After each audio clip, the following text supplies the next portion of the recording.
The Denver Gazette is counting down the top sports stories of 2023, and we have reached number two on our list. And this story, moments, whatever you want to call it, if we didn't have a team win the NBA title, I'm sorry to give it away, but I think it's probably a given that that would be number one. This could be number one, and that is the Coach Prime era beginning up in Boulder. And Tyler King is with me to discuss it all. Tyler, what a year. I think that's all I can say. Yeah, certainly the most interesting year probably in Colorado football history. Despite the success that they had in the '90s and the '80s and the McIntyre era, everything that's happened, in Colorado history, nothing was like this season. I'm pretty confident in saying that, despite the fact that I'm still relatively new to the area. It's just a wild ride this year. As someone who worked in Boulder for 11 years before joining the Gazette in 2022, there was nothing like this ever. The rise was fun, but that was like a 1 year thing. I think people feel that this will be longer than that. Hopefully, be longer than that. So Dion was actually hired in December of 22, but right off the bat, I mean, with recruiting and signing day and everything like that, I mean, this just took off from the very beginning. Yeah, obviously. I mean, at his introductory press conference, he announced, Shedeur Sanders, his son, as the quarterback, basically, putting all of those expectations right on his son. And obviously, he lived up to them with how stellar his play was throughout the season. He obviously wasn't the problem in the 4-8 for the 4-8 Buffs. Obviously, they got Travis Hunter, too, right near Christmas, Cormani McLean shortly after the new year. In February, I think, right before the second signing period. So, all the star power that was promised to come to Boulder has come to Boulder so far. And, obviously this, we're kind of right in the middle of this transfer portal cycle right now. So we'll see how it ends up shaking out. But it does look like they are gearing up pretty heavily here for a run in 2024 when they enter the Big 12 again. Yeah, there was also that story that took place during this first year, is that the Buffs decided to move to the Big 12. I wanted to ask you kind of about how everything changed up in Boulder and some of the methods that went on and with Coach Prime. Their social media presence was gigantic. There was the thing in spring ball where it was at fall camp where no one had numbers. That was spring ball. That was spring ball. As someone covering it, how did you see all that stuff? I mean, it really is like one of the more unusual programs I've ever been around. Obviously, Deion Sanders Jr. has his YouTube account that has a huge following now. That they post videos almost daily daily during the season, basically. Even the off season, every couple of days, there's a new video up, whether it's recruiting or whatever they're doing, because obviously the Sanders family keeps quite busy throughout the year, regardless of what they're doing. So that's obviously very, very unique. There's other YouTube channels that are surrounding the Deion Sanders, just surrounding Deion Sanders in general. And the whole social media, they're really trying to elevate players, individual brands and stuff like that. Like you mentioned, in fall camp, they had the players' Instagram handles on the back of their jerseys where their names would be. Obviously you mentioned spring ball, they had to earn the numbers and everything like that. And they're open with certain things. Obviously it's still a college football program, so they keep things in house, and they don't let things get out when they're pretty calculated about that. But just kind of what they're willing to show is a lot different than what we've seen throughout the history of college football, which is a very kind of close knit, close circle kind of sport. And maybe that is changing now with what Deion has been trying to do, whether back at Jackson State and now here in Boulder with CU. So let's kind of move on to the actual football part of things. What are your thoughts on Coach Prime, the actual coach?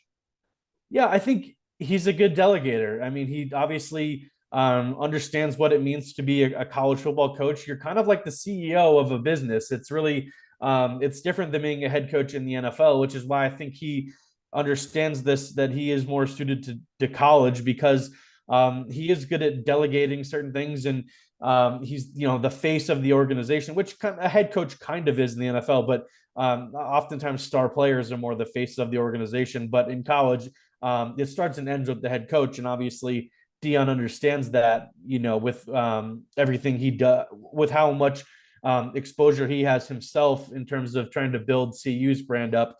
He obviously hired some quality offense, some quality coordinators. Obviously, Sean Lewis is now moved on after 1 year to San Diego State, where he's now the head coach. But Charles Kelly, that seemed like kind of a home run hire, a defensive coordinator. The guy who was at Florida State and recently Alabama, who's won multiple national championships.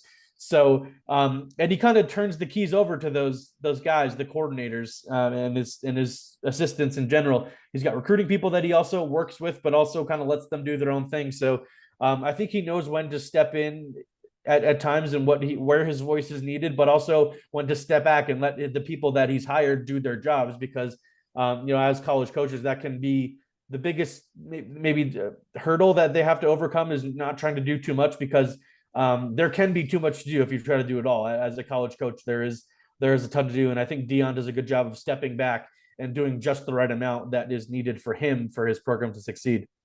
So they did actually play 12 football games this year as well. Yes. So, and they go on the road and they beat TCU in an unbelievable game to open the season with a bang. Coach Prime goes off on someone in the press conference about, do you believe? Do you believe? You were there for that. How awkward was that room at that point? It was interesting. I've never seen a press conference like that, a post game press conference. And obviously they earned the right to say whatever they wanted after that game, because they were 3 touchdown underdogs. Even people that were skeptical like me were kind of just intrigued to see what it would look like. And obviously, it led to wins right away, in the first couple weeks of the season. And I think they proved that this is a lot different. The Colorado team in 2023 was a lot different than the Colorado team in 2022, despite how the season may have ended. There's still a ton of talent on this roster. Obviously, it starts with Shedeur Sanders and Travis Hunter, who were magnificent in that week 1 win, kind of the driving forces on both sides of the ball. And obviously, those guys are going to be back for next year. So they proved right away in that week 1 that they've got the talent to compete once they kind of round out the rest of the roster. So the next 2 games, they beat Nebraska at home, and then they play Colorado State in the Rocky Mountain Showdown, in a game that ends at, what was it, 1 a.m., 12:45? When did that game end? It was around 12:30 a.m. local time. And double overtime thriller.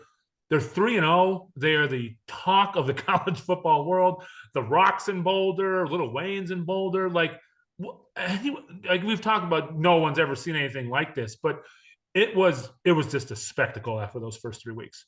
Yeah, it kind of became like who's going to show up next kind of thing in Boulder. I mean, obviously it was just crazy how many viewers tuned in for the Colorado State game. I think it was close to 10 million on a game that kicked off at 10 p.m. on the East Coast. You know what I mean? So it was crazy how interested people were to see what was going on in Boulder. Like, it's something that captivated the nation. It wasn't just the biggest story in college football for those first 3 weeks. It was the biggest story in sports at that time. Obviously, the NFL had just kind of kicked off. Baseball playoffs were rapidly approaching. But so I think for the first 3 weeks of the college football season, Colorado was the talk of the sports world, and obviously deservedly so, with all of the attention and celebrity that was in and around the program. It was pretty crazy, and it could be kind of similar next season when the hype builds back up for what's expected to be a even more successful on the field season for the Buffs in 2024. So, yeah, they weren't even just the talk of the sports world. They were just the talk of the country, like of everything. Like they were 60 Minutes was here. Yeah, like he was on Good Morning America. Like he was everywhere. Well, it kind of came crashing down. They went to Oregon and they only won 1 more game the rest of the year. That was a game at the buzzer at Arizona State. That was the other game they lost. They only got blown out against Oregon. I guess every other game was kind Washington State, they got blown out too. Washington State, they got blown out towards the end of the year. That's right. Yeah. They had an outstanding game at USC that they lost in Boulder. But, it kind of came all crashing down. Shedeur got hurt at the end of the year. There was the stuff with Sean Lewis and Pat Shurmur. How was being around Deion when they were losing? He was still pretty positive. I was kind of, he wasn't getting too overly negative. He kind of had the same talking points for the last month or so of the season. He was kind of pitching this narrative about how many one score games it had been, in which they had been, and some of them were deceptively close. I think Yeah. some of the games, like the Oregon State game, the UCLA game. The only other, I mean, obviously they should have won the Stanford game. They probably should have won the Arizona game. So if you're kind of looking at that, maybe they could have been a bowl team, or should have been a bowl team with the two games they probably should have won. But still, I mean, it kind of they kind of came back down to earth and kind of regressed to the mean of what many people expected.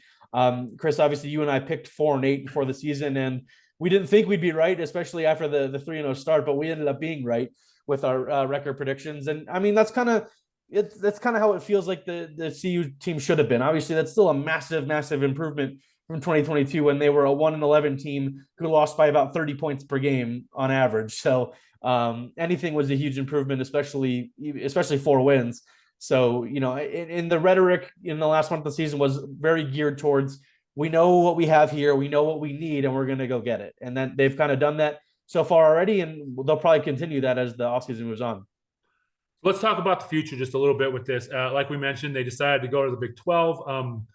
I can't remember when that happened. God, it's all a blur. When it was before the season. It was in right. it was like late in July. August, wasn't it? It was July. late July. Okay. Yeah, last weekend of July, actually. So a lot has changed in college football in the last year. Like the Pac-12 is the Pac-2 now. Those teams are going to play with the Mountain West.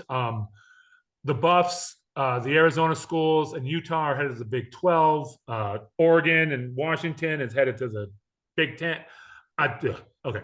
I'm losing my breath trying to go through all that. But, looking forward, there was a point where we thought, oh, they may be the favorite in the Big 12. That's probably not the case. But this is going to be it's hard to say this, but it's probably a make or break season, because this is Shador's last year. This is Travis Hunter's last year. They have to win 8-9 games, probably. Yeah, I think the goal should be 8 games. I mean, the non-conference schedule is pretty difficult. They have North Dakota State to open the year, which is no cupcake. And then you go at Nebraska and at CSU, two teams, two rivals that will be hungry to get revenge from this past season. And then the Big 12, I think, is nowhere near as deep and as talented as this year's Pac-12 was, which I think was the real thing that got this Colorado team, because I do think it was maybe a little bit more talented than 4 wins, but just not in this Pac-12, which was loaded with talent. Obviously, we see Washington is competing for the national championship and the playoff. Oregon was a really good team. Even quality teams like Oregon State, Arizona turned out to be pretty good. Utah. I mean, there was a lot of really good teams in the Pac-12 this past year, and I don't think the Big 12 is going to be on the same caliber next season, despite some of those Pac-12 teams are going to be the favorites, with kind of Utah and Arizona might be co-favorites going into the year but I think CU could be right in that tier right behind those two schools. You include the likes of Oklahoma State, Kansas State, even maybe Kansas, some schools that were pretty good in the Big 12 this past year. Those probably be the favorites going in, and CU should be right in that second tier, depending on how much talent they're kind of able to add as the offseason goes on. But because they have the high-end talent, like you mentioned, with Shador and Travis, who will be in their last year, but they're going to be hungry to put some wins on the board and get in quality draft position for that 2025 NFL draft. We're looking way ahead here, but there could be 2 CU players picked in the top 10 that year if everything works out the way they hope it does. That's insane. I can't remember last time they had 2 guys even in the first round. I think the year that Nate Solder was drafted, he went in the first round, and Jimmy Smith, the corner, I think, went in the first round as well. That sounds about right. Yeah. Yeah. That's been years now. That's been 10, 12 years ago, I think. So the last thing I want to touch on with you is just Deion embraced Boulder. He's embraced Colorado. Boulder has embraced him. I didn't expect it to come as easily as it did. It really came. It really came together. Like, he was loved, and he loved it. Do you really think that he's in this for the long haul, like he says? I don't know. I've always been skeptical of that, just because this is so Boulder is so foreign to Deion Sanders. It doesn't feel like a good cultural fit, like on the surface, but obviously it's worked out well so far. Like you mentioned, he's really embraced it and seems to love it here. He says he doesn't care about money. Obviously, he's made plenty of that throughout his life, whether it was in his playing career, as a media personality, obviously now as a head coach. like he's doing fine, obviously, money wise, but it's we'll see what he wants to do once his sons are gone. Obviously, I kind of include Travis Hunter in that group with Shador and Shiloh because he said he considers Travis Hunter like a son to him. So once that trio is gone after next year, we'll see how much he really wants to continue doing this, because it is going to be a grind. It's not. I don't think it's going to be easy going forward. It's going to be a challenge to keep getting this talent to come to Boulder, and maybe he's able to build something and build some momentum, and that makes it a little bit easier. But obviously, having Shador and Travis has made the transition a lot easier than it would have been for some other coaches. But we'll see if he feels like Colorado is a place where he can build a dynasty in college football. He's talked about how his relationship with Nick Saban, they've been close friends. They obviously do the Aflac commercials together. So I think he kind of he could see himself being the next Nick Saban. And if he feels like Colorado's the place he can do that, I think he'll stick around. But if not, then I wouldn't be surprised if he does end up leaving after his sons are done playing. Well, I think another thing that makes him want to stay could be the fact that the playoff will be 12 teams next year. Mm-hmm. And if they win the Big 12, they're going to get in. And yeah. So yeah, I think and that's something that's going to be a yearly thing in the Big 12. Obviously, it's looking like it's the third or fourth, however you want to stack it up, best conference in the country, and that's going to be an automatic qualifier. And if he's able to continue to build things at CU, they could become the favorites annually in a Big 12. And that might be attractive enough. Just being on that stage or having the chance to be on that stage in the playoff every year could be more attractive than going to the SEC, where it's certainly not going to be a given. They're going to get at least 2, 3, maybe even 4 teams each year in an expanded playoff with kind of at large bids with how good the conference is. But it's maybe not be as easy or much of a given with how many good teams would be in the SEC. Well, I don't think we saw it being like this when he was hired in December of 22. I know we were all excited, and I mean, he's been great for our business. There's no other way of putting it. He really has been. But I feel like in 2024 we'll probably be talking about the Buffs again, pretty high up on this countdown of stories from the year. Tyler, I appreciate you doing this. Make sure to go to denvergazette.com to look at our full countdown of the top 10 stories of this year of 2023. And yeah, Tyler, we'll catch up again later. Thanks, Chris.